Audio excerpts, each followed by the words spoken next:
관람 스페셜 마사오의 품번 있는 삶 2부 시작하겠습니다. 예. 오 예. 자 여러분 마사오님과 함께 다시 돌아왔습니다. 담배를 2대 폈을 뿐인데 하루가 지나갔어요. 뾰로롱 하고 네. 예, 그러게 말이에요. 예. 우리 현대사의 대표적인 세대들 사이에도 사람들은 계속해서 태어났어요. 그런데 우리는 이제 전반적인 흐름을 봐야 되니까 산업화 세대와 386 세대와의 관계를 좀 비교해 보도록 하는 거죠. 그 이제 연도별로 보면 이게 어느 정도로 구분이 되나요? 산업화 세대랑 386이 출생 연도 정도로 보면 산업화 세대 하면 네. 뭐 4, 50년대 출생. 386은 말 그대로 70년대. 그렇죠. 60년대예요. 60년대. 60년대. 386이라는 거 자체가 원래 지금 486 되고 그다음에 586 되고 이게 아, 3은 나이고 그러네. 80년대 학번 60년대생. 아 그러네. 저 70년대생은 내 얘기구나. 나를 386으로 내가 빙의했구나. 70년대생은 X세대. 저는 X세대였습니다. 난 그게 뭔가 멋있는 건 말인 줄 알았어. 그냥 물건 사란 얘기였어요. 아 근데 그 X세대가 우리나라에 잘못 들어왔던 게 원래 이제 외국에서 X세대의 원래 개념은 뭐였냐면 그 68세대 있잖아요. 그러니까 혁명세대가 아이들을 그 다음에 이제 되게 진보적으로 키운 거예요. 네. 물리치면 뭐 대안학교 보내고. 근데 얘들이 지금처럼 정치적으로 각성이 된 게 아니라 자기가 그렇게 일부러 키웠는데 그 방향으로 유도했는데도 불구하고 애들이 뭔가 무색무취의 사람임으로 크고 있는 거예요. 그냥 뭐 게임이나 하고 정치적으로 크게 각성이 안 돼 있는. 그래서 이걸 알 수 없다라는 미지수 X를 써서 X세대라고 쓴 말콤 거거든요. X의 X처럼 근데 이제 그게 우리나라는 잘못 들어와서 알 수 없는 애들인데 이게 뭔가 멋있는 우리가 아직 보지 못한 미래 세대 X 이런 느낌을 사용한 거거든요. 부모의 용돈으로 미국제 신발 사는 세대. 간단히 근데- 그게 X세대죠. 잠깐만. 우리나라에서. 부모님한테 용돈 안 받으면 누구한테 받아요? 그걸로 신발을 사는 거지. 축구공을 꼬매나? 커피 농장에서 일을 하고 뭐. 그러니까. 근데 그 나는 X세대 하면 머릿속에 각인된 이미지가 있어요.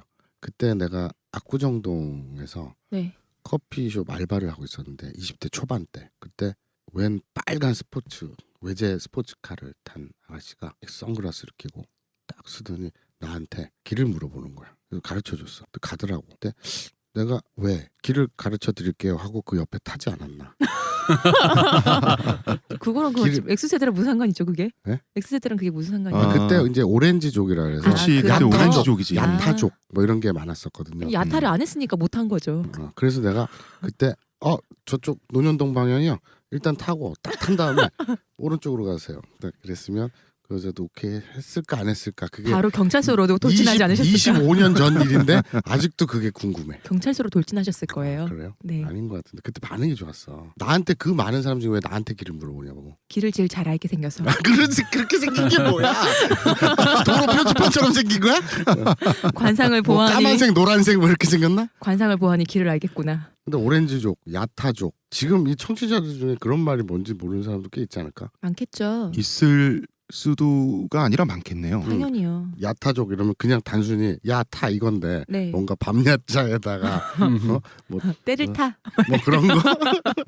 나타족도 있었어요. 나타? 아, 그렇지. 그 이제 그때가 처음 그런 말이 많이 나왔던 게 강남이 본격적으로 다른 지역과 빈부격차가 생기면서 그 집 자제들이 유학파 그리고 이제 약간 잉여롭게 왜 학교를 갔다 오면 우리 항상 취직을 해야 되잖아요. 어쨌든 유학이든. 네. 근데 이제 취직 안 하고 거기서 그 동네에서 이제 유유자적 놀 수 있는 정도 여건이 되는 사람들. 한량이 될 수 있는 아, 사람들. 그 사람들이 주로 돌아와서 많이 했던 게 재즈 카페였. 어. 그래서 그 당시에 신해철 네. 노래 중에도 재즈 카페 어쩌고 얘기 나오는 게 네. 재즈 카페. 그래서 그 차 몰고. 그리고 랩 그 힙합 초창기 네. 그래서 똥꼬바지가 아니라 뭐지 힙합 바지 뭐 끌리는 바지. 끌리는 바지. 네. 그거에다가 옷을 다 통 크게 맞아요. 엑스라지 이상으로. 맞아요. 그래서 제가 그 20살 때 알바했던 그 압구정 커피숍 바로 뒤에 옷가게들이 미국 브랜드 이름도 기억 안 난다. 생소한 미국 브랜드. 네. 근데 후부 이런 거.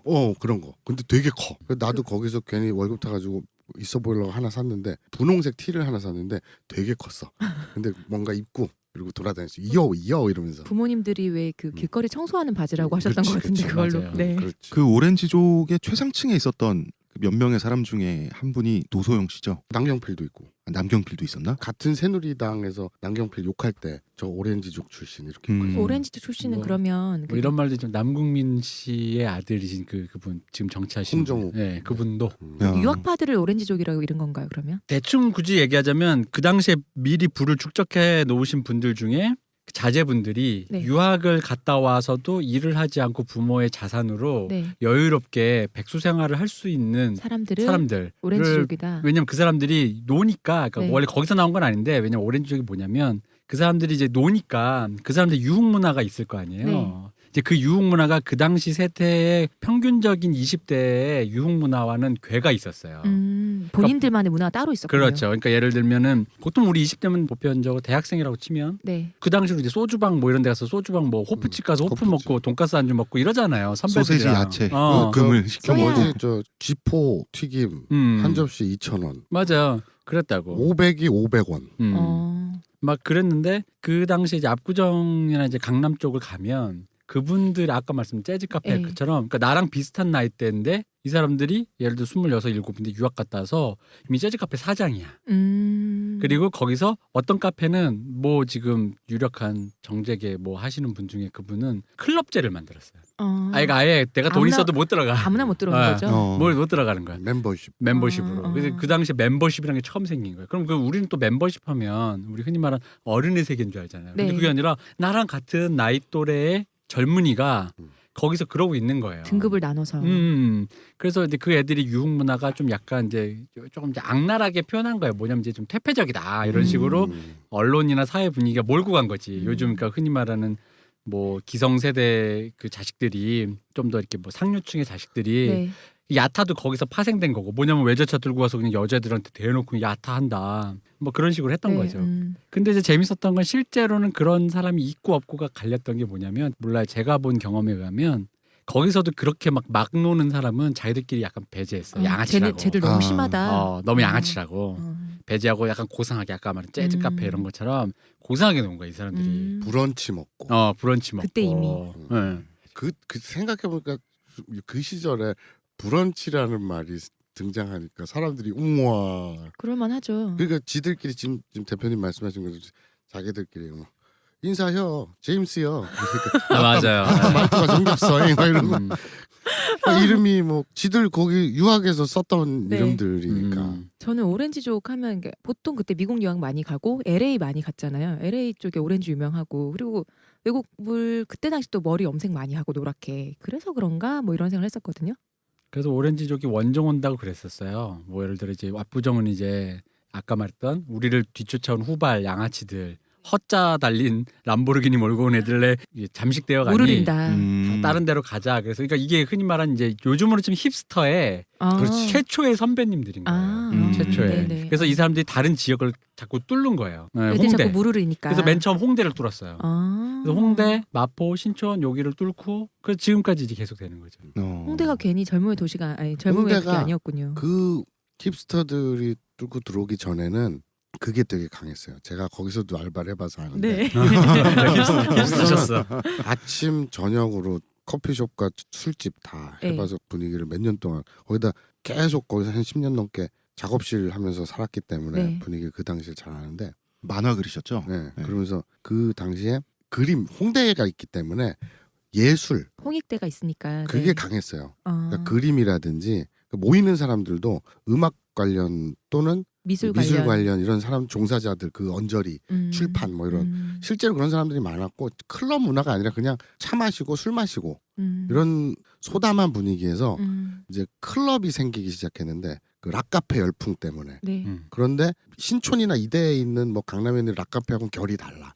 여기는 미국 클럽 같은 맞아요. 분위기를 어. 낸 거지. 왜냐면 그 힙스터들 때문에. 보고 온 거 하고 다시 그렇지, 그때 그렇지. 놀았던 거 여기서 그렇지. 하고 싶으니까. 그래서 뭐 저 언더그라운드, 스카, 뭐 또 명월관, 뭐 발전소 되게 막 모여 있었지 거기. 그게 지금 다 클럽 이름이에요? 네, 네. 그렇죠. 명월관이? 네. 영화관은 진짜 유명했어요. 영화관이 왜냐면 클럽 춤추라고 이름이라고요? 국악을 틀어주고 막 그랬어요. 우와, 우와. 여기서 또 알 수 있는 거는 우리나라 사람들의 미국향, 미국에 대한 열망. 그래서 거기서 이제 그 계급이 나눠졌던 게 뭐냐면은 제일 요거 콤플렉스 심했던 게 힙합 쪽인 것 같은데 영어. 그러니까 얘들이 유학생들이 와가지고 서로 아까 말씀 제임스 뭐 네. 서로 뭐 이렇게 부른단 말이에요. 피터 이렇게 부르는데 뭔 짓이요?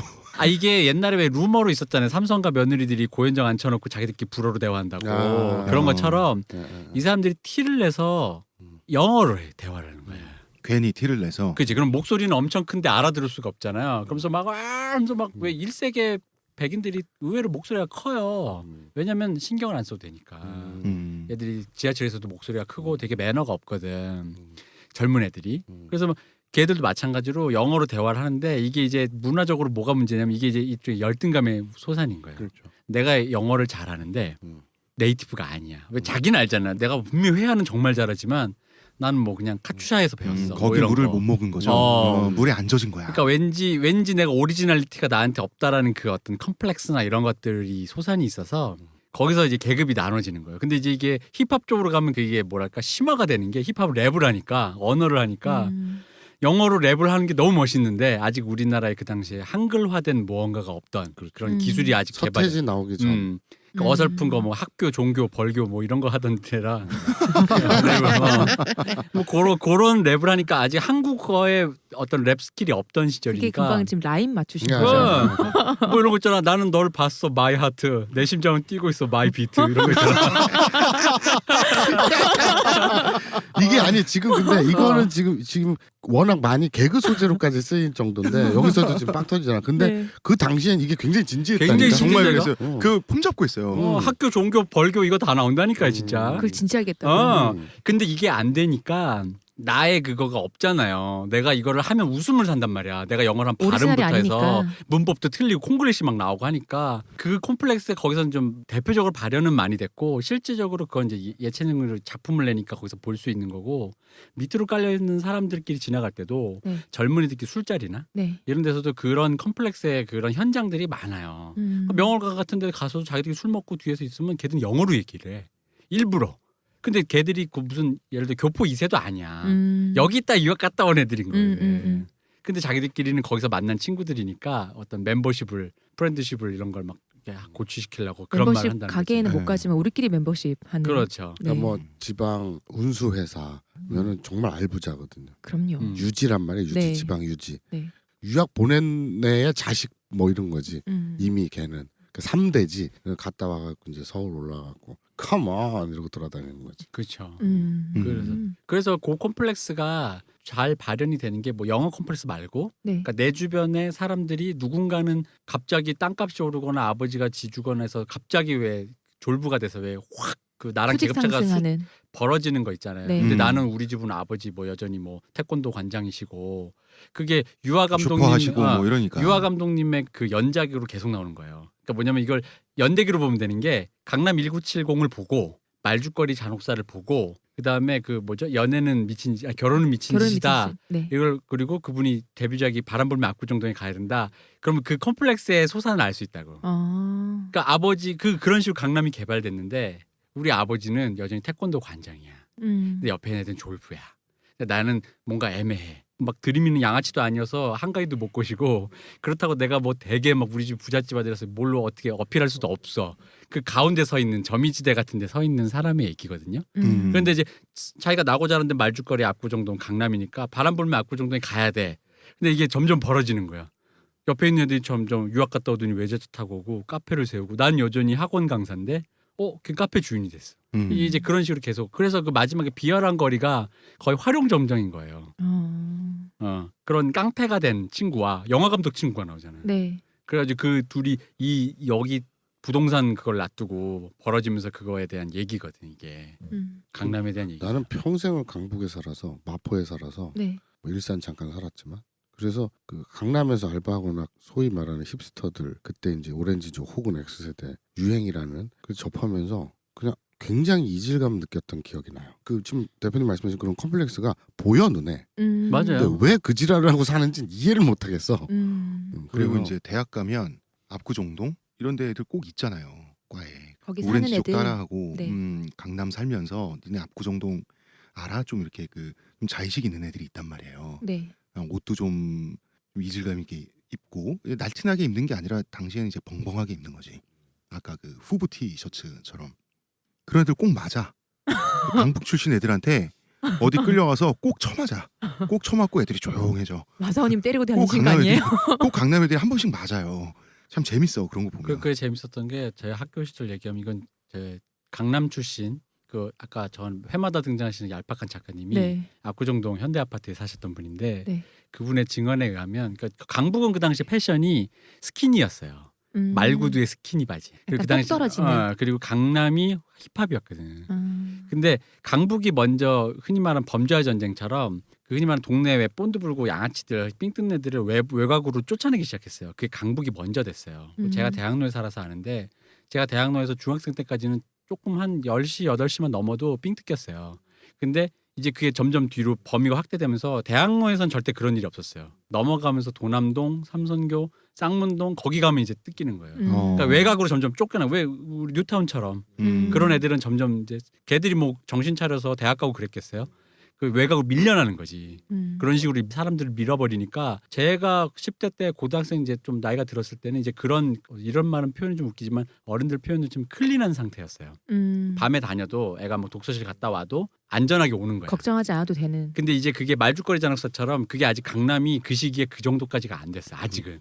그러니까 강남은 오히려 근데 강남은 소문이 어떻게 나냐면 자기들이 그렇게 사니까 강북은 더하다. 강북은 진짜 범죄 쇠파이프로 막 사람 막 중학생인데 쇠파이프로 막 죽인다. 아닌데 그때 당구채로 그러니까 뭐 그런 류의 설이 많았어요. 그래서 제가 90년대 고등학교를 다녔는데요. 네. 그때는 싸운다 그러면 A, B가 싸워. 다른 학교 애가. 그러면은 서로 응원을 하든지 구경을 하면서 이렇게 요새는 둘러싸면서 이렇게 구경을 하더라고요. 유튜브에 보니까. 그러니까. 옛날에는 다 패싸움이죠. 근데 기본이 그게 패싸움이고. 어디였어요? 90년대. 90년대에 저는 강동구에 살았어요. 그러니까 그게 강동구가 그 다음이에요. 그러니까 강북 강남이고 강북 강남에서 외곽으로 나간 데가 강서랑 강동이었거든. 왜냐면 그 홍 작가님 시절에 이미 저희 때는 그게 없었어요. 완전히 진짜 그런 애들은 정말 왜 학교에서 손 놓은 애들인 거예요. 그런 정말 지금과 비슷한 분위기에서 그냥 학교 다니고 우리 생각해보니까 친구들은 칼 들고 다녔어요. 그런 거 없었어요. 생각해보니까 중학교 때만 해도 네. 친구들이 신촌 그 광성고등학교, 광성중고등학교 앞에 철길이 있어요. 기차 다니는. 네. 아침에 글로 갔다가 이제 도시락 뺏기고 삥 뜯기고 이랬다. 중학교 시절에 그랬다는 소문이 있었는데 네. 고등학교 시절에서 이제 이렇게 신촌 그 어딜 지나가는데 네. 당구장 옆 골목에서 패싸움이 나는 거야. 그러니까 네가 지금 방금 얘기한 이쪽 학교 아니 패싸움이 나면 한 5분도 안 돼서 몇십 명이 그냥 집합이 돼요. 아니 그러니까 저희 당구장에서 시비가 붙은 거지. 이 학교 네. 교복을 입은 이 학교 저 학교 네, 뭐 네. 광성하고 이대부고 네. 뭐 이런 식으로 딱 무리 지어갖고 이제 5분 안에 한 67명 이상 모여가지고 대치를 딱 하고 있는 거야. 부딪히기 직전 네. 지나가다 보면 둘 다 내 친구야. 이쪽 팀도 친구들이고 저쪽 팀도 친구들. 딱 지나가다 뭐하니? 싸울 것 같아. 수고요. 이러고 그냥 가고 뭐 이런 거였는데 고등학교 이후에 그러니까 고등학교 때부터 친구들이어서 그런지 모르겠는데 눈에는 안 띄었지. 그렇게 빙 뜯고 뭐 싸우고 뭐 이런 것들이 많이 줄어든 것 같긴 해. 그 외곽으로 점점 밀렸어요. 제가 그걸 증언을 들은 게 제가 강북에 살고 강남 살던 친구 그리고 신림이나 이런 네. 좀 외곽 쪽에 사는 친구가 연대가 달라요. 내가 80년대에 겪었던 느낌이 이 친구가 좀 더 늦게까지 남아 있었고 그게 점점 서울시가 확장되는 느낌처럼 그게 그 클린 흔히 말하는 범죄와의 전쟁의 그 느낌이 외곽으로 점점 그러니까 왜냐하면 밀려나니까 이런 것도 그분들이. 있어요. 그 방금 말씀하신 외곽으로 밀려난다는 말씀을 하시니까 생각이 나는데 90년대에 제가 강동구에서 자랄 때 공터, 녹지 많았어요. 맞아요. 네, 그리고 빈민가 이렇게 빈민촌. 주택가 골목길도 많았어. 판자촌 있고 담배 필 때가 얼마나 많았는데. 그때는 교복 입고 다 담배를 피고 다녔어요 그냥. 그리고 교복 입고 담배를 샀고. 그러니까 우리는 안 됐다고. 우리는 안 그랬어요? 우리는 안 됐어요. 우리는 교복을 입고. 대학로에서는 거의 80년대 후반부터 불가능했어요. 그랬구나. 우리는 교복을 입고 술집에 가서 술을 사 먹고 나왔어요. 만화방이나 당구장 같이 들어가지 않고 길거리에서 그런 분위기가 안 돼서 아니면 공사장이나 빌딩 공사장 공사 멈춘 데 있잖아. 맞아요. 이런 데서나 그랬지. 그치. 아 이게 정말 외곽 문화구나. 외곽 문화. 그러니까 점점 이게 슬럼화를 시켜버리는 외곽으로 사람들을 은폐를 시켜버리는 거잖아요. 그러니까 그분들이 엄밀히 말하면 그냥 노동자잖아요. 그 옛날 어른들 기준으로 흔히 말하는 약간 이렇게 힘든 일을 하시는 분들인데 그러다 보니까 아이들을 케어를 못하니까 아이들이 그냥 동네에서 놀다 보니까 뭐 삥도 뜯고 조금 그렇게 그런 식이 된 건데 그분들이 어쨌든 간에 그래서 자수성가하는 그림은 잘 없잖아요. 무슨 땅을 사놓지 않는 이상. 그러니까 그분들은 여전히 그 경제가 어려운 상태를 벗어나지 못한 상태로 거주지가 계속 옮겨지는 거죠. 거주지가 계속 바깥으로 밀려나는 거죠. 그러니까 그 애들 따라가는 거죠. 그러면서 이제 안에 있는 사람들 그나마 중산층으로 유지됐던 사람들끼리 있으니까 굉장히 깔끔한 문화, 클린한 문화가 되는 거고. 야 우리 집은 그 굉장히 빈민이었는데 어떻게 안 밀려나고 그 꾸역꾸역 그 중앙에 처박혀 살았다. 그게 이제 거기 뭐냐면은 학구열. 예. 학구열이 정말 투철하신 분이 어떻게 해서든 거기에 계속 계신 분들이 많아요. 엄마 죄송합니다. 그 높은 학교에도 빌고 하고 제가 가방끈이 짧아요. 자, 우리가 지역 얘기를 오래 했어요. 이 우리 얘기 왜죠? 세대 얘기하다가 여기까지 나왔는데 우리는 X세대니까 이런 얘기가 아 나왔습니다. 맞다. X세대 얘기하다 나왔구나. 예, X세대 얘기하다가 우리 자라온 얘기를 이렇게 근데 했어요. 되게 살아있는 얘기라서 재밌었어요. 네. 아마 거치게들 20대 사셨네요. 청취자들이 만약에 들으면 재미있을 것 같아요. 재미도 있지만 좀 어이없을 것 같아요. 무슨 야만이야 진짜. 저 농담 하나만 해드리면 저 살던 대학로가 주말마다 그때는 길을 아, 막았어요. 그렇죠. 술 먹고. 일본 신주쿠거리 벤치마킹 해가지고 근데 거기가 이제 처음엔 애들 보고 자전거 타고 문화의 거리 하려고 하라고 했는데 이게 이제 하다 보니까 사람들 우리나라 사람 술밖에 더 먹어요. 그러니까 젊은 사람들 특히 대학생들이 그 아스팔트에 이제 그 신문지 깔고 그냥 술을 먹었다고. 막걸리 먹고. 그 당시 또 이제 운동권 문화니까 뭐 왜 여자들 형이라고 부르면서 같이 먹는다. 아까 저희 아버님이 또 여기서 집을 왔다 갔다 하시면서 네. 이래서 대학 나온 것들은 여자애들은 안 된다며. 저러고 왜 그 저기 그 살인의 추억에 그 대사 있잖아요. 그 본판에도 나왔는지 모르는데 시나리오에 그 대사가 있어요. 뭐냐면 서울에 있는 대학생은 MT 가면 찝한다며라는 대사. 있잖아요. 네. 그런 게 대- 어딨어? 그러니까 근데 그 이미지가 있다. 아. 대학생들 저렇게 여자애들 저렇게 남자애들이랑 뒹굴면서 저렇게 아무 데나 주저앉아 저렇게 술이나 먹고 그 이미지들이 막 거기서 막 폭발하는 파생되는 거야. 거죠, 또. 되게 웃긴 게 근데 그때 그랬다. 대학로 가면 술 먹으러 가면 저쪽 풀밭에서는 대학생들이 사물놀이를 하고 있어. 맞아요. 그리고 또 이제 그때가 이제 운동권 그 네. 문화에서 동아리. 네네. 우리는 저기 서클이라고 부르질 않고 그 당시에 동아리라고 부르고 이제 주유소에서 만땅이요 하지 않고 까득이라고 얘기해야 배운 사람 취급받고 이런 게 퍼져 나갔던 거지. 네, 앵꼬란 말도 쓰면 안 되고 신입이 네. 신입생이란 말 안 쓰고 새내기란 말 쓰고 맞아요. 빵꾸 났다는 이런 거 시작이었는데 그때 이제 이쪽에서는 사물놀이 하고 있고 이쪽에서는 힙합 뭐 이런 거 하고 있고 완전 그 혼용된, 초창기, 혼재된 그때 네. 막 이렇게 겹쳐가는 어. 그런 느낌이랄까. 얼마나 웃겼냐면 그때 저 어릴 때인데 방통대랑 서울대학병원 그 좀 밤이 좀 예. 되면 한 10시쯤 되면 거기 풀밭 다니면 좋은 거 볼 수 있었어요. 무흐한 관광들 거기서. 무흐한 환경. 혹시 제 엉덩이를 보셨는지 모르겠는데 이럴 수가.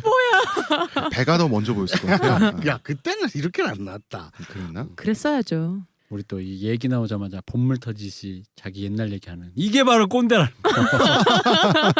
그땐 그랬지. 거. 요거 예, 우리도 꼰대입니다. 청취자들을 바로 경험을 할 수 있게 해줬다. 네. 체험. 네. 바로 이것이다. 체험 꼰대 한 잔. 네. 근데 이 꼰대의 여러 함의 중에 이런 거는 재밌지 않나? 그러니까 남을 가르치려고 들고 남을에게 이렇게 지시하려고 드는 건 나쁜 면이라면 옛날에 이랬단다. 그러면 오 재밌네. 그건 나쁜 거야? 아니 아 나쁜 게 근데 아니라. 그거를 꼭 재밌지 않아? 들어야만 하게끔 만들어 놓고 그러니까 얘기를 그거. 하면 안 듣고 싶을 수도 있잖아요. 이거 방송은 스킵하면 되잖아. 근데 내 앞에서 상사가 앉혀놓고 맞은편에 자기 살아온 얘기를 막 해요. 근데 나는 관심이 없어. 자기 살았던 걸 내가 왜 들어야 돼? 근데 줄줄줄줄 얘기해. 그러면은 싫어. 그게 또 꼰대가 되는 거죠. 그건 내가 볼 때는 그냥 그 사람의 스킬 문제인 것 같아. 그냥 자 옛날 옛적에 말이 아니서 줄줄 하는데 재미가 없어.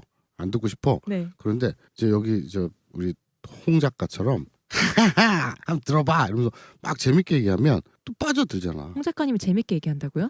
그냥 그렇다. 예를 들어서 일테면 아, 가령. 예를 아리는 들면. 신우이가 더 밉다고 지금 시우님보다 크 하는 소리는 대표님 더 더. 뭐 아무튼 뭐 그건 스킬의 문제 아닌가? 뭐 그럴 수도 문제지. 있는데 관심의 문제일 수도 있죠. 아니, 근데 그게 네. 그러니까 우리나라는 아직 너무 날이 서가지고 그러니까 그게 사실 누가 얘기했을 때 좀 들어줄 수 있는 여유가 있고 말하는 사람도 막상 말하다가 좀 재미없을 때 상대방의 피드백이 오면 아 그런가라고 이게 교정이 돼 서로가 이런 피드백을 맞아요. 주고받는 사회가 되면 상관이 없는데 여유가 없잖아요. 서로가 여유가 없어요. 그러니까 주고받는데 하면 일단 내가 여유가 없으니까 이 사람이 좀 들어줄 수 있는 얘긴데도 짜증이 나는 거고 말하는 사람은 또 억지로 막 주입을 하듯이 네. 또 말하는 사람한테 하잖아. 만약에 이거 중간에 끊으면 화는 거지. 그러니까 어른들 말을 듣지도 않고 말이야라는 거죠. 그러니까 서로가 여유가 없으니까 그게 사실 여유만 있으면 들을 수 있는 얘기예요. 뭐 그런 얘기 뭐 그랬나 보다라고 하는 거지. 나는 남의 얘기가 재밌던데.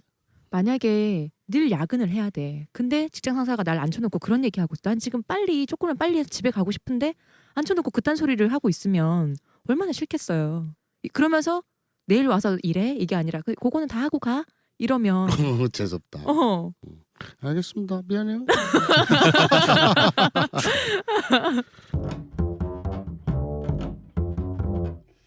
자, 우리 386 얘기하다가 네. 386 다음 세대가 우리 X세대? 여기는 다 X세대인가? 나는 산업화세.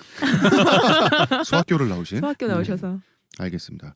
자, 386이라고 하면 일단 이런 세대죠. 정치적으로 각성한 세대다라고 정의가 되죠. 각성했습니까? 이분들? 본인들은 각성하셨다고. 아니 이거 어쨌든 어떤 네. 의미로든 정치적으로 예, 예. 여기 이게 이제 드라이한 의미로는 정치적으로 각성했죠. 예, 네. 그러니까요. 네. 각성했어요. 산업화 세대를 설명하는 게 먹고 사니즘이라면 386은 어쨌든 정치적 각성이죠. 예, 정의에 대한 희구라고 멋있게 표현해 줄 수도 있고요.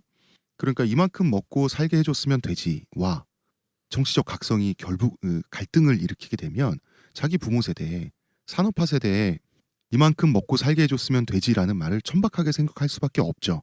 그리고 청취자 여러분, 지금 마사오님이 아주 이상한 짓을 하고 간질간질해서 기분 좋아. 예, 알았어. 신경 쓰지 마. 그 마이크 아 이거 소리가 들어가나? 커버죠. 아니 그게 소리가 안 아니라 들어가지. 내가 신경 쓰여서 그래. 제가 마이크 집중이 안 커버를 돼요. 수염으로 긁으면서 그 묘한 느낌을 감상하고 있어요. 어디까지 말했는지 계속 까먹었어. 하시죠. 네. 네, 386. 네, 네. 386. 그러니까 기껏 공부시켜서 대학 보내놨더니 하는 것과 말 안 통하는 무식한 어른이 또 되는 거예요. 이 대결 구도가 생기는 건데. 사람은 먹고 사는 걸로 끝나는 게 아니다라고 생각을 이제 하게 되니까. 그렇죠. 이제 자기는 정치적 부모는 각성을 자꾸 먹고 했으니까. 살 만큼 됐잖아 하니까 아니다 그거는. 그래서 아버지와 아들이 싸운다고 했을 때 전 개인적으로 아주머니들, 아지매들, 아재의 대응어는 아지매니까 아지매들만 가장 불쌍하죠. 왜냐면 남편한테는 애 교육을 어떻게 시킨 거야? 이런 얘기 들어야 돼요. 그러니까 아들한테 이분들이 예를 들어서 아들이 운동하다가 경찰서 갔어. 그럼 가서 어머니를 펑펑 울잖아요. 영화나 이런 데 보면. 이 애미는 아무것도 모르겠고 그냥 네 몸 다치는 것만 걱정이란다 이런단 말이야. 그럼 아들이 뭐라 그러냐면 그건 엄마가 이 땅에 정의가 숨지고 있다는 사실을 몰라서 그런 거야. 이래. 진짜 때리고 싶다. 그래 개몽당해야 하는 처지. 지금은 때리고 싶다 그러는데 네. 그 당시에는 이런 그 영화나 선전물이나 만화 같은 거 보면 네. 울컥했어요. 네. 음. 저 최규석 작가 백식도 씨 거기에도 그런 뭐 자기 아들이 교도소에 들어가서 각성하게 된 네. 그런 어머님들 막 이런 사연들도 나오잖아요. 네. 그 87년 6월 항쟁 때 그 구속자 어머니 회 뭐 이런 거 울컥울컥했어요. 내 아들이 왜 이러나 하고 이제 서로 생각해 보다 보니 각성이 그렇죠. 되신. 네. 네. 이 아주머니들이 집안에서 노동과 헌신은 이분들이 다 있어요. 386 아니 세대 뭐 어느 세대 때는 안 그랬나? 그러니까 우리 지금은 안 어머니들이- 그런가? 그렇지 늘 그랬지. 제가 하고 싶은 말은 뭐냐면 386 세대에게도 1차적인 계몽의 대상이 어머니였다는 거예요. 지금도 할머니들이 가끔 뉴스에 나와서 아이고 나 1번 찍은 거 아들이 알면 혼나는데 어떡해. 이런 할머니들이 있잖아요. 물론 저는 1번이 싫어요. 그러나 그건 그거고 아들이 알면 싸우는데 어떡하가 아니라 아들이 알면 혼나. 이런 그 뉴스에 그 짤방도 있고 화면이 있잖아요.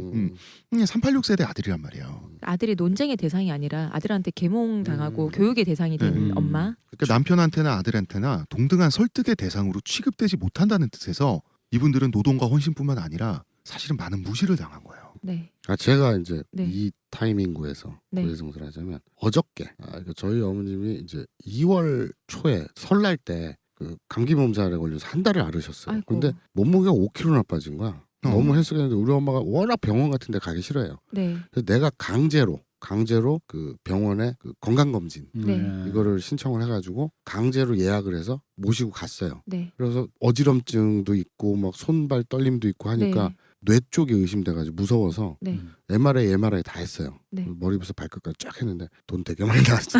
근데 알고 봤더니 다 멀쩡하고 다 정상인데 네. 갑상선, 네. 항진증, 네. 네. 호르몬이 너무 아. 그래서 체중도 빠지고 이렇게 생각지도 나는 뇌 쪽 우리 가족력에 외할머니도 중풍으로 돌아가시고 이랬기 때문에 뇌를 신경 썼는데 뜬금없이 갑상선 이런 거예요.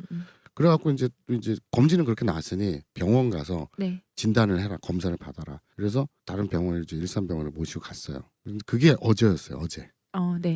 근데 어제가 총선 다음 날이었잖아요. 네, 어제가 네네. 총선 다음 날이었어요.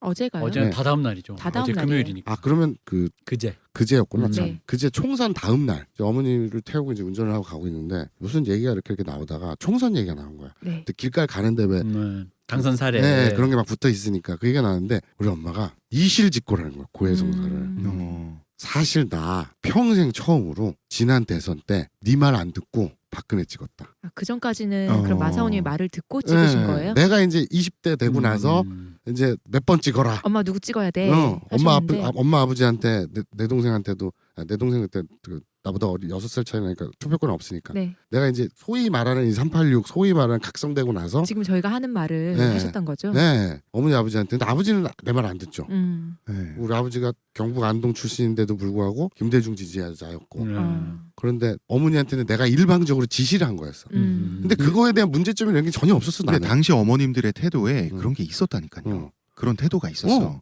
그래서 나는 아들이 시키면 해. 그리고 엄마는 정치에 대해서 모르고 관심 없으니까 라는 게 전제. 그러니까 엄마는 모르잖아. 나도 전제가 돼 있었고 엄마 당신 스스로도 그런 인정하고 네. 그래서 몇 번 찍으면 되니 몇 번 찍으세요. 그리고 나서 나중에 비례제 도입돼가지고 정당 투표 했을 때도 하나씩 일일이 다 찍어주고 내가. 그런데 다 내 말을 잘 듣다가 저번에는. 저번 대선에 아니 문재인이 찍었어 하셨거든. 네네. 근데 그게 거짓말이었다는 거야. 어. 알고 봤더니 이실직고를 엊그저께 나한테 총선 다음에 MRI가 한두 푼이 아닌데. 그래서 왜 그랬더니 깜짝 놀라서 왜 그랬더니 다 그놈인데 저 불쌍한 아이 한이나 풀어주자 이래서 직전에 마음을 바꿨대요. 그래서 내가 문재인하고 박근혜가 그놈이란 게 말이 되냐 그랬더니 엄마 눈엔 그놈이다. 그리고 거기에 더해서 걔 누구니 고년 고고고 그래서 누구 그랬더니 이정희 아니 사람 면전에 두고 오예 그래서 사람을 따다다다다 그냥 빈정이 확산했다. 그러니까 굉장히 감성적인 접근이죠. 이건 그죠. 예. 논리적인 접근이 아니라 근데 어떻게 하겠어. 그냥 당신의 주체적인 선택인데 네. 내가 화를 낼 수가 없는 거 사실은 내가 그래서 엊그저께 그걸 처음 깨달은 거예요. 아니 엄마가 엄마의 투표권을 평생 단 처음으로 주체적으로 선택을 하신 거예요. 그게 옳던 그르던. 네. 진짜 뭐라고 할 수가 없는 거죠. 그거는. 그런데 내가 거기다 뭐라 그러겠어. 그리고 오히려 역으로 엄마는 그러면 지난 대선 이전에는 한 번도 당신의 뜻대로 해본 적이 없어. 정보가 없다고 인정하고 정보가 있다고 보여지고 주장하는 아들 의견을 100% 따랐던 거지. 아들도 정보만 준 게 아니라 그냥 디렉팅을 그냥 그렇죠. 바로 그렇죠. 디렉션을 준 거잖아요. 그렇죠. 정보를 준 게 아니라 네. 정보를 제공한 게 아니라 네. 결과값만 준 거죠. 그래서 엊그저께 차 안에서 그 얘기를 듣고 내심 깜짝 놀랐어요. 오늘 이 얘기에 산 증인이 나오셨네요. 야 정말 산증이네. 그러네. 네. 그러니까 그런 어머니상, 그런 그렇죠. 어머니상을 대하는 그 아들의 사고 방식, 이런 사고 방식이 386 세대가 동년배 혹은 선후배 여학생들을 대하는 방식에서도 나타났죠. 이게 하루키의 소설에도 나와요. 그 상실 시대인가 거기서 보면 미도리가 전공투 세대 오빠들이 자기들 투쟁해야 되는데 여자 학생들 보고 점심 도시락 싸우라는 그거. 그래서 네. 도시락을 싸는데 이게 귀찮잖아, 힘들고 그러니까 이게 그걸 불평불만 하는 어떤 이제 그런 느낌의 장면이 있는데. 그러니까 이게 있어요. 이게 동양 삼국이다 네. 보니까 어쨌든 공통된 어떤 뭐 정서가 이거잖아. 있겠죠. 나 투쟁해야 되는데 투쟁 승부한 거잖아. 나라를 구해하는 거. 근데 나 승구한 투쟁하는데 카페인 좀 필요해. 이 달달한 이 커피도 좀 마셔야 돼. 커피는 여학생들이다. 이게 뭐야? 저 양반 저번 시간부터 커피 탄다라는 걸 네. 상징적으로 내세우는 거 보니까 뭐 있는 것 같아. 시켜야 되나요? 아니 학창 시절에 뭐 있죠. 있어요. 그지? 뭐야 그거 얘기해봐요. 커피를 몸에 뿌렸니? 아니 그게 아니라 그 주사파 선배들이 네. 그렇게 여자애들 커피 심부름시켜요. 그래서 저 커피 좀 혼자 타 드시죠? 지나가면서 말했다가 이 양반들이 나를 때리려고 대학생들이? 응 때리려고. 제가 외대 용인 캠퍼스 경기 동부의 심장이에요 거기. 되게 누구야? 자랑스러우시겠다. 통일의 꽃 임수경 우리 불어과 선배란 말이야. 이 선배들이 미쳐가지고 쫓아오는데 제가 달리기가 느리거든요. 달리기가 느려가지고 잡혀가지고 밀쳤어요. 그 선배가 밀침 당해가지고 계단에서 그 계단 3칸 정도를 굴렀어요. 그게 이 사람들한테는 말도 안 되는 하극상이야. 그래서 제가 둘러싸여가지고 갈굼을 당하는데 정말 진짜 무슨 인민군 자합이 편하듯이 가운데 의자에 딱 앉혀놓고 야 나도 자존심이 있으니까 끝까지 바락바락 울었어요. 진짜 끝까지. 커피 때문에. 커피 좀 혼자 타먹으면 안 되냐. 그 말 한마디 한 것 때문에. 끝까지 바락바락 우기고 사람이 한 번쯤 집요해지는 순간 있잖아요. 나 거기서 사과 못 하겠는 거야. 그랬더니 날 이제 술집으로 데려가더니 선배들이 돌아가면서 그 선배가 뭐 나를 사랑해서 그런 거래. 그 뭐한 개소리야 그게. 그래가지고 그 당시 그 분위기에서 꼭 그렇게 확 돌아가지고 그런 빠락빠락 대드는 후배 귀싸대기 날리는 선배가 있죠. 있는데 있죠. 마침 없었네. 아니 있었지. 응, 귀싸대기는 아니고 막 조인트 까는 거야. 밖에 담배 피러 나갈 때 뭐 그때는 물론 안에서 폈지만 담배를 화장실도 가고 그러잖아요. 그럴 때 뭐 너 잠깐 서봐. 조인트 까는 거 미친놈들이. 네, 그래서 이거 어떡하나. 근데 이 선배들이 숫자가 많아. 아, 이거 한두 명만 있었으면 어떻게 테이블을 엎었을 텐데 숫자가 많아. 겁나 참았지. 그래도 애정이 있네요. 왜냐면 우리 학교 분위기랑 다른 게 우리는 어떤 거였냐면 만약에 그러잖아요. 무시해. 그러니까 왜 뭐 그런 거 있잖아. 자, 오렌지족 새끼 저거 됐어. 그런 분위기였거든 우리는. 나중에는 그 술자리까지 가면 저의 품성론으로 가요. 모든 얘기가. 사실은 커피 지들이 타 먹으라고. 이게 내 얘기란 말이야. 그래서 제가 커피 하는 거예요. 왜 커피 여자애들한테 타라 그래. 지들이 다 마셔. 손 없어? 거기 그 사람들은 어떻게 미제동물 그건 또 안 했네. 커피는 먹었네 그래도. 아메리카노 이거 먹었다고 난리나 그랬었는데. 커피는 또 드셨네요. 믹스 커피는 미제 그건 아니야 또. 아메리카노가 미제 검은 쓴물이야. 나는 참 유교적이고 꼰대질에다가 안 좋은 건 다 갖고 있는데도 불구하고 그 여자애든 남자애든 딴 사람이 커피 타주는 건 좀 싫다. 본인 입맛이 까다로워서 그런 거 아니에요? 아니 뭔 짓을 할까봐. 뭐 그러니까 이게 이런 거야? 어. 내가 저질러 놓은 게 많아서 그런지 그런 불안감이 있어. 형 아까 나한테 커피 믹스 주문하던데. 응. 아니 뭐야, 네가 그거? 타달라 그래서 타준다 그랬잖아. 그래서 뭐 먹을래 그래서 내가 커피 믹스 했잖아. 말해놓고 네가 타오기까지 과정이 조금 거슬렸어. 그런 게 있어. 나 심리적 먹지 마, 저항감 먹지 마. 이런 게 있어. 뭐야 이거 방금 다 먹었네 이거. 그런 게 좀 있어. 자 그래서요. 자 그래서 커피는 꼰대. 제발 좀 타 드시라. 아까 직접. 도시락을 싼다는 것도 그렇고 이제 뭐 커피 타주는 것도 여자가 해야지라는 것도 그렇고, 그러니까 운동하고 있잖아요. 본인 운동권에 운동하고 있는데 여성은 운동의 주체가 될 수 없고 너는 우리를 서브하는 거, 이런 얘기잖아요. 그게 기저에 깔려 있으니까 그렇게 행동이 나오는 거 아니에요. 말하자면 운동권들은 예를 들어서 자기가 의사야. 남자들은. 근데 운동권 여자 후배들 있죠. 간호사야. 그리고- 이런 사고 방식 갖고 있어요. 그리고 이게 그 이슬람이랑 비슷해. 그러니까 여자를 왜 우리의 여자애들을 지킨다라고 표현하잖아요. 그쵸, 그쵸. 그래서 너희들 우리 사수대가 앞에 쇠파피들 남 뒤에 있어. 너희들을 지켜야 돼. 근데 그 당시엔 되게 숭고하고 멋있는 오빠 혹은 멋있는 형인 것처럼 보이지만 이게 사실 이게 그거잖아요. 우리가 나의 여자, 내가 소유한. 네. 아니 뭐 위안부 할머니도 그거는 네. 그 한 인간을 그 성착취, 성노예 뭐 이렇게 네. 했던 그 전쟁통 전쟁 범죄 이렇게 전쟁 바라보는 희생자로 게 바라보는 게 그게 아니라, 아니라 내 누이. 네. 그러니까요. 우리 거, 그러니까 우리 저 원시 시대로 보면 우리 그 우리 부족의 약탈 당했다 이런. 네, 그렇죠. 그런 사고 방식에서 나온 언어가 공공연하게 쓰여지잖아요. 위안부 할머니들에 대해서. 그러니까 이런 게 있어요. 20대 때 인터넷이라는 걸 접하고 그리고 뉴스 아무튼 그런 거에서 사진들 일본 AV 배우 사진들을 처음 접하게 되고 그때가 시작이셨군요. 네. 그러면서 막 이게 막 그러면서 97년도부터 새로운 세계에 눈 뜨고 대표님 얼굴 빨개지셨어요. 그때 이제 동영상을 지금 받을 수 없는 환경이잖아요. 인터넷이. 맞아요. 모뎀에 못 왜 봤죠. 이 네. 얘기로 빠졌는지 아니 그래서 설명 네. 못하기만 해봐. 그러면서 동영상 감별사의 길로 그때 처음 입문했잖아요. 아, 그러셨어요? 그래서 그 브랜드가 있었어요. 퓨어 픽처인가? 그러니까 네, 여러 배우들 그 당시에 퓨어하다며 왜 안 퓨어해? 아니 그 당시에 잘 나갔던 그 90년대 중후반 그때 일본 AV 배우들을 처음 접하면서 뭐 있었는데 그때 내가 통신에서 내가 네. 동영상 감별사다 뭐 이럴 때 네, 그때부터 그런 얘기 하셨어요? 예, 그때 그때 그런 말을 썼어요. 내 딴에는 재밌자고 웃자고 너 포르노나 보고 어쩌고 이러면 네. 야 조선 남아가 대한 남아가 음. 일본에다가 태극기를 꽂아야지. 그게 깃발을 꼰다가. 그런 거를 20대 때 생각 없이 그냥 희화해서 썼단 네, 네. 말이에요. 근데 이제 3, 40대 들어서는 저는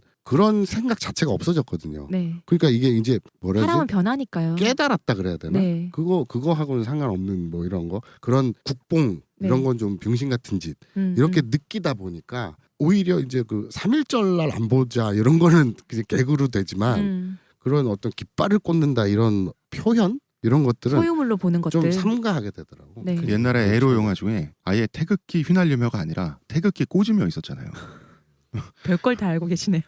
그게 그래. 제목이 너무 그렇대요. 인상적이라서 보진 않았습니다. 네. 예전에 지나가면서 들었지만 좋은 영화 보세요.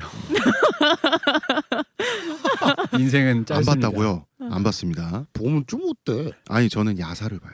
사진 봐요. 네, 여러분 취향 잘 알겠고요. 네. 네. 네네 그래서요. 네네. 네오꼰대 386. 이거 아까 꼰대를 콘대라고 해야 되잖아요. 이거 줄여서 네오콘이잖아. 그렇지. 그렇지. 그렇네요. 네오콘이네, 네오콘. 네오콘? 어. 네오꼰 386. 이분들의 헌신은 우리 인정할 건 해야죠. 하죠. 이분들 운동한 네, 거. 그럼요. 산업화 세대의 노고를 인정해야 하듯이 이분들의 헌신도 인정해야죠. 도덕적 우월감을 이분들이 가지고 있어요. 그런데 학생운동 빡시게 한 분들 보면 우월감이 있을 자격도 없지 않아요. 문제는 아랫세대를 무시하면서 우월감을 재확인하는 게 문제겠으나 우월감 자체가 뭐 사람이 못 가질 건 아니잖아요. 네. 이들의 꼰대이즘을 한마디로 표현하는 말은 이건 것 같아요. 두 개가 있구나. 20대 개새끼론 그리고 국계론. 그러니까 자신과 생각이 다른 사람들을 계몽의 대상으로 보는 경향이 이분들에게 있는 건 사실이에요. 다르다가 가르치려고 든다. 이게 꼰대 기질이라고 아까 정의를 내렸는데 네. 꼰대 여러 포인트 중에 하나인데 딱 386이 그렇다는 거지.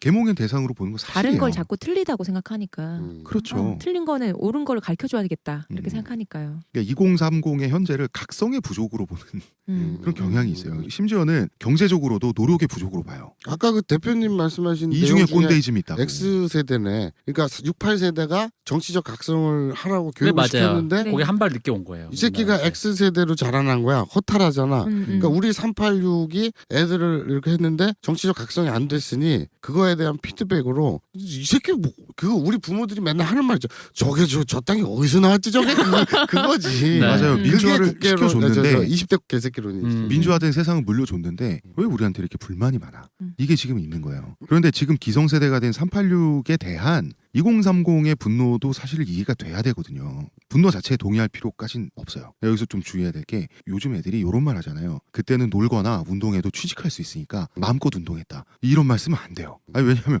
경찰서 끌려오면 두들겨 맞죠. 최루탄 뭐 마시고 싶나 이게 어떻게 노는 거야. 그리고 고문당하고. 고문당하고. 그럼 네. 그리고 사진 채증 당하잖아요. 그럼 취직 안 돼요. 음. 분명히 희생한 게 맞아요.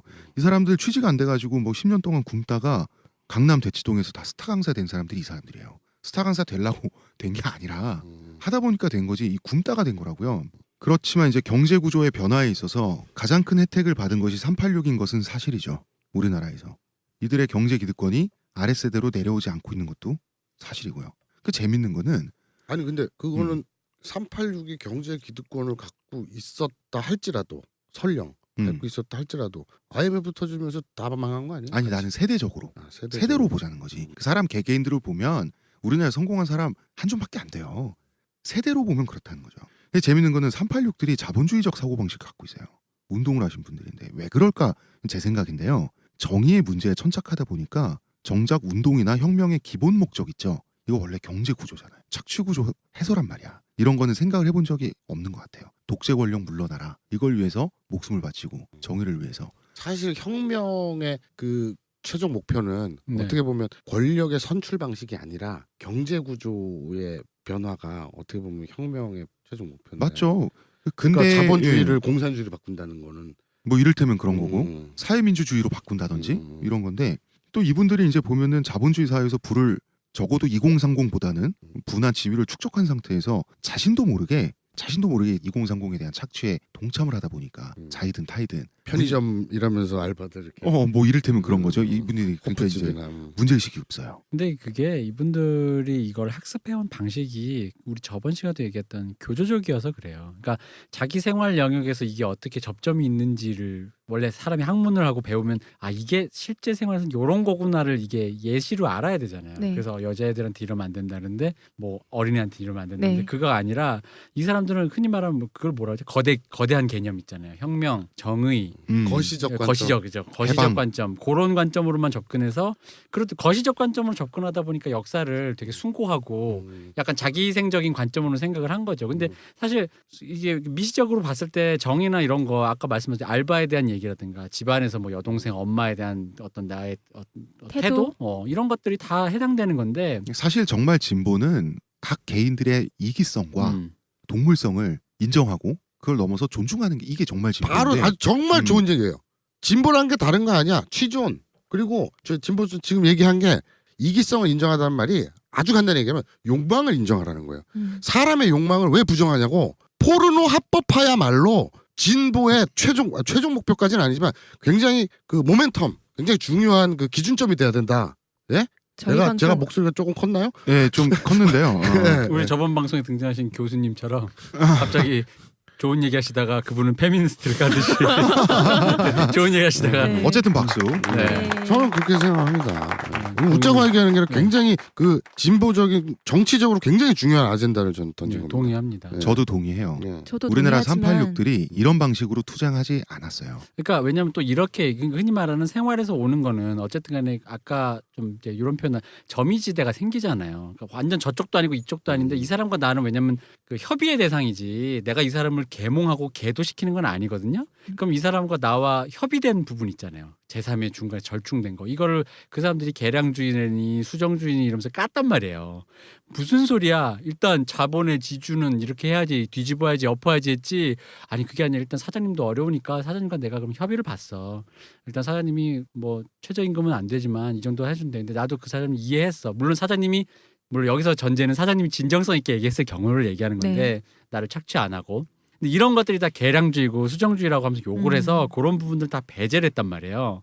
그럼 실세계에서 우리가 아까도 말했지만 다 여혐이고 다 마초고 똘 마초고 이런 게 아니잖아요. 누군가는 이렇게 얘기하다가 싸울 수도 있고 얘기할 수도 있고 이런 부분들이 다 바깥으로 밀려난다고요. 저 여혐, 저 자본가, 저 착취. 그럼 그 사람과 내가 뭔가 얘기해. 예를 들어 옛날에 데이트 폭력했던 사람이 있는데 나 걔랑 사귀게 됐어. 그러면은 이게 걔랑 이거 아닌 거야. 근데 안 할 수도 있잖아. 걔가 통렬한 반성 끝에 대호각성할 수도 있는 거고 걔와 얘기를 할 수도 있고 심지어는 뭐 걔랑 계약서를 쓸 수도 있잖아. 앞으로 나랑 데이트할 때 이러지 마라. 근데 난 너의 이런 면이 좋다. 근데 그런 거에 대해서 이제 얘기가 없으니까 이 사람들이 그러다 보니까 그런 어떤 착취구조, 경제구조 흔히 말하는 이게 사실 실생활이잖아요.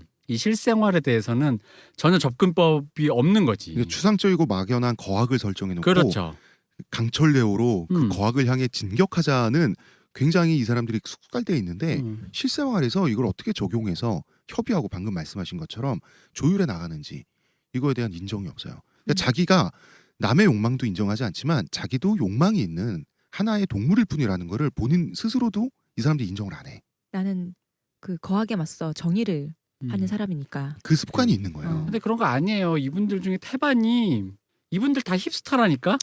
권력의 촉이 거기 있다라는 걸 알고 참여한 사람 태반이에요. 왜냐하면 무슨 얘기냐면 그 생각해보세요. 요즘이야. 예를 들어 자본이 제일 최고니까 어떤 죄송합니다. 남성을 기준으로 할게요. 남성을 기준으로 해서 남자가 혹은 여자가 예쁘고 잘 입고 잘 걸치고 되게 또 좋은 데 나오고 어떤 집도 사는데 대치동이야. 이러면 그 사람이 하피풀이 돼요. 네. 근데 아시잖아요. 우리 때 이빨 까는 거 와 오빠 멋있어 누나 멋있어가 뭐였냐면 이런 거 읊는 애들이었어요. 학교에서. 그리고 아니면 애들은 쟤들 오렌지족 저거 이거 대가리 똥 만들어가지고 저거 나가서 저러고 있다고 말하면서 헛소문 퍼뜨리고 화장하고 다니는 여자들 저 집에 가서 대학생 저거 나가 술집 간다고 뭐 이딴 소리 하면서 파전 앞에서 막걸리 먹으면서 리영희 선생이 말이야. 뭐 이런 거. 맞아 바로 그거. 그러니까 그게 그 사람들한테 지금의 에어조단 농구화처럼 내가 들고 있는 무슨 알티세르 서적이나 자본론이 그 사람들한테 힙한 그거였어요. 그래서 여기 가야 여자애들도 만나고 내가 좀 여자들 앞에서 좀 폼도 좀 쓰고 주로 남성 권력이니까 남자애들이 하니까 일로 투신한 애들이 많다고요. 와가지고 힙해서. 나도 힙하고 싶으니까. 그래서 여자한테 앞에서 맨스플레인 쫙 하면 애들이 막 그렇게 어쨌든 반응 보이는 사람이 있고. 근데 그거 받고 나는 또 뭘 던지냐면 네. 작용 반작용도 컸던 것 같아요. 네, 맞아요. 지금 대표님 말씀도 분명히 크게 있었는데 작용 반작용은 뭐냐면 박정희 때부터 이 전두환 때까지 너무 억눌러 왔단 말이지. 그거에 대한 반작용이 어떻게 일어났냐면 신천지에 새로운 개안을 한다지 눈을 뜨는 거지. 광주에서 이런 일이 있었어. 이러고 애들 우리 그 새내기들 쭉 앉혀놓고 광주 비디오 상영을 해요. 네. 근데 너무 처참한 거야. 그죠. 그거 근데 상상도 못. 자국군이 충격과 자국 공포. 국민을 어. 저렇게 학살을 했다는 게 그러면 그 다음부터는 이성적 생각 논리 이게 아니라 저 새끼들 악이야. 그냥 척결해야 되고 적출해야 될 악이야 정권. 그렇게 생각하는 게 사실 맞죠. 그러니까 그런 생각이 드는 게 맞기도 해요. 그런 교육들이 그 교육보다는 어떤 충격이나 이런 것들이 그 고등학교 때까지는 완전히 그 완충시대에 무균질에서 있다가, 살다가 네. 그죠. 무균질에서 살다가 대학 때 그런 걸 확 빨아들이면 휙 돌아버리죠. 그런 그 작용 반작용 이런 것도 컸을 것 같아요. 네. 그래서 제가 알기로 특히 저는 이제 예대를 나왔으니까 예대 나온 사람들이 그런 촉에 굉장히 민감해 트렌디한 어떤 그런 거. 그렇죠. 그래서 그 중에 몇몇은 그런 쪽으로 빠지는 기운의 그 욕망의 그 네. 근저가 거기에 있다. 이것이 힙하고 트렌디하다. 네. 그럼 제가 어느 정도냐면 아까 말씀드렸듯이 어떤 선배가 요분은 지금 당에 되게 유력한 간부로 계시는 분인데 이 양반이 뭘 항상 책을 들고 다녀. 빨간 책들을. 그럼 이제 후배 입장에서 뭐 배워보기도 쉽고 알고도 싶으니까 저게 뭔가 있는 것 같다 싶어. 형 그 책이 뭐예요? 그럼 뭐라 그랬는지 알아요? 지금 이 얘기하면 이 사람 얼굴 빨개져. 뭐라 그러냐면 이거 어려워서 넌 몰라도 돼. 혹시 뭐야? 사실 본인도 어려운데 넌 몰라도 돼야. 나만 아는 거야. 음. 이건 왜냐면 이건 내가 다른 여자들한테 맨스플레인 할 거거든. 그래서 제가 저번 시간에 말씀드렸던 그 숙제 대신해 준 학생이 이 사람이에요. 여학생 숙제 대신해 주던 사람이. 지난 시간 안 들어서 네. 모르겠지만 들어보세요. 고마 그- 본인만 알고 과제를 해주시는 분이 계셨군요. 그렇죠. 그러니까 이런 식이었다는 거죠. 사실은 이게 그 마사오님이 말씀하신 것과 대표님 말씀하신 게 다 절충돼 있었을 거예요. 네, 그 그렇죠. 사람이란 게 네. 다면체고 복합적이잖아. 한쪽에서는 정말 그 숭고한 정의의 감정이 한쪽에서 끄는 건 그죠. 사실이고, 숭고함이 없었다고는 말 못해. 당연하죠. 당연이지. 근데 또 한쪽에서는 사람이기 때문에 사람이 숭고한 상태로 계속 24시간 못 산단 말이야. 그렇죠. 그러니까 한쪽에서는 또 여자애들한테 잘 보여야 되고. 그러니까 제가 저번 이런 시간에 것들을 말했던 같이 가는 거 거지. 이분들의 연애 감정을 내가 파악해 보고 싶다. 그 역사를 노동계의 이 역사를 연애사를 한번 파악해 보고 싶다 이런 마음인 거야. 이 사람들이 이 간극을 못 버틴다니까. 네. 그래서 이 사람들이 화장실 다녀오세요. 다녀오세요. 네. 자, 마사오님이 화장실 잠깐 다녀오시겠습니다.